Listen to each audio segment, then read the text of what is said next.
ایک دوسرے کی غیبت نہ کرو۔ صحابہ نے عرض کی یا رسول اللہ صلی اللہ تعالیٰ علیہ وسلم ہم تو وہ عیب بیان کرتے ہیں جو اس میں پایا جاتا ہے، یعنی ہم اگر کسی بندے کو جھوٹا کہہ رہے ہیں تو وہ جھوٹ بولتا ہے تو تبھی کہہ رہے ہیں، کیا اگرچہ پیٹھ پیچھے رہے ہیں اس کی غیر موجودگی میں کہہ رہے ہیں، وہ بددیانت ہے اس لیے کہہ رہے ہیں۔ حضور جو عیب پایا جاتا ہے وہی بیان کر رہے ہیں تو یہ بھی غیبت ہے۔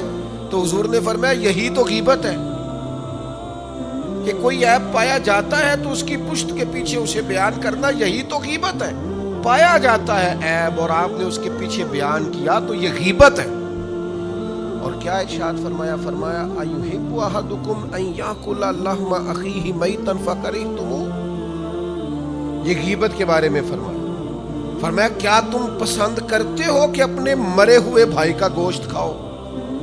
یہ قرآن مجید نے کہا، اللہ نے بیان فرمایا ایک دوسرے کی غیبت نہ کرو۔ کیا پسند کرتے ہو کہ مرے ہوئے کا ایک تو مر گیا اور پھر یہ کہ انسان مر گیا پھر اس کا گوشت کھانا، اور پھر غیر نہیں، وہ اخی ہے، تمہارا بھائی ہے، پسند کرو گے؟ فکرہتموہ، خود ہی قرآن نے کہہ دیا تم اسے کراہت کرو گے، تم اسے برا جانو گے، تمہیں یہ پسند نہیں ہے۔ تو واتقوا اللہ، پھر ڈرو اللہ سے، پھر غیبت نہ کرو، پھر چغلی نہ کرو، پھر لوگوں کے عیب پھٹوں پہ، چوکوں پہ، گھروں میں، چوراہوں میں، گلیوں میں، اپنے اپنے قریبیوں میں بیٹھ کر عیب نہ اچھالو، پھر نہ لوگوں کا برے لفظوں کے ساتھ ذکر کرو۔ بڑے عظیم انسان ہے ایک، ان سے کوئی ایسا گناہ ہو گیا کہ انہیں سنسار کیا گیا، ان پر باقاعدہ حد لگی، یعنی آپ بات کو سمجھیے گا، سیاستہ میں حدیث موجود ہے، حد لگی باقاعدہ، جرم ہوا، ثابت ہوا، سزا ہوئی، سنسار کیا گیا۔ تو دو لوگوں نے بات کر دی، ایک کہنے لگا اچھا بھلا چھپا ہوا گناہ تھا، خود ہی آگے اس نے بیان کر دیا، دوسرا کہنے لگا دیکھو کس طرح جانوروں کی طرح کی سزا ملی۔ حضور خاموش رہے، سن رہے تھے نبی کریم۔ بعض چیزوں کے بارے میں شریعت کے احکام اتنے سخت ہیں اور ہم ہیں کہ اس میں پوری طور پر ملوث ہیں، باز ہی نہیں آتے۔ جہاں بیٹھتے ہیں ہماری گپ شپ کا عنوان ہی یہ ہوتا ہے کسی نہ کسی کے عیب بیان کرنا۔ نبی کریم علیہ السلام نے ان دونوں کی بات سنی، تھوڑا سا آگے جا کے نا اللہ کے حبیب تشریف فرما ہوئے، یہ ذرا انداز آپ نے ملاحظہ کرنا ہے، یہ سیاستہ میں حدیث موجود ہے۔ کریم تھوڑا سا آگے گئے تو گدھا ایک مرا ہوا تھا سڑک پہ، تو نبی کریم نے فرمایا وہ دو کدھر ہیں جی، وہ جو کہہ رہے تھے اپنے بھائی کے بارے میں، بلاؤ کدھر ہیں؟ تو یا رسول اللہ وہ ہم سے غلطی ہو گئی۔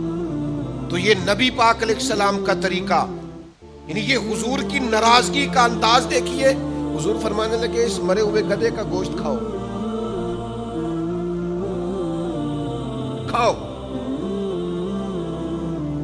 تو کہنے لگے یا رسول اللہ یہ تو نہیں کھایا جاتا۔ تو فرمایا پھر تمہیں خیال نہیں آیا؟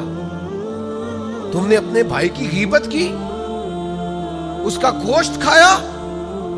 آپ نے بات کو سمجھنا ہے، میں پہلے کہہ چکا ہوں کہ اس عظیم المرتبت انسان نے آ کے اپنا جرم قبول کیا، جرم ثابت ہوا، سزا ہوئی۔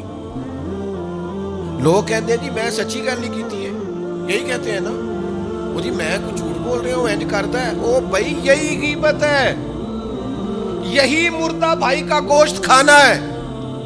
یہ جو بڑا پکا پیٹا ہو کے کہہ رہا ہے نا او جی میں سچی بول رہا ہوں، تو یہ جا کے اس کے منہ پہ بولنا، یہ ادھر کیوں بول رہا ہے؟ آ کر جرت سامنے کھڑا ہو، میدان میں آ، طاقت تو تیری یہ ہے نا تو سامنے بات بھی نہیں کر سکتا، تیرے اندر ہمت ہی نہیں، تو بزدل ہے، تو گھر میں بیٹھ کے بات کرتا ہے، اپنے قریبیوں میں بیٹھ کے بات کرتا ہے، سامنے آ، میدان میں بات کر اس کے سامنے، اگر سچی ہے تو جرت کر۔ پھر یہ آپ غور کریں، جرم ثابت ہوا، اس پر سزا کا اعلان ہوا، سزا ملی، سزا ملنے کے بعد وہ شخصیت وصال کر کے انتقال کر گئی، اس کے بارے میں بات ہوئی تو نبی کریم اتنے ناراض ہوئے، حضور فرمانے لگے تم یہاں اس کے بارے میں باتیں کر رہے ہو اور وہ جنت کی نہروں میں غوطے لگا رہا ہے۔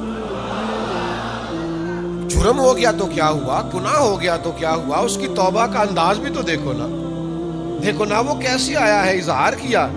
تم یہاں باتیں کر رہے ہو، وہ تم جن لوگوں کے بارے میں باتیں کر رہے ہو جنت کی نہروں میں غوطے لگا رہے ہو، تو ہمارے رویے، ہماری قیمتیں، ہمارا انداز بعض اوقات اتنا کمزور ہوتا ہے کہ وہ سمجھ ہی نہیں پاتے کہ بھلا ہم کیا کہہ رہے ہیں. تو ذرا کسی کے بارے میں بات کرتے وقت، غیبت کرتے وقت تھوڑا سا نہ سوچ لینا چاہیے، تھوڑا غور کرنا چاہیے.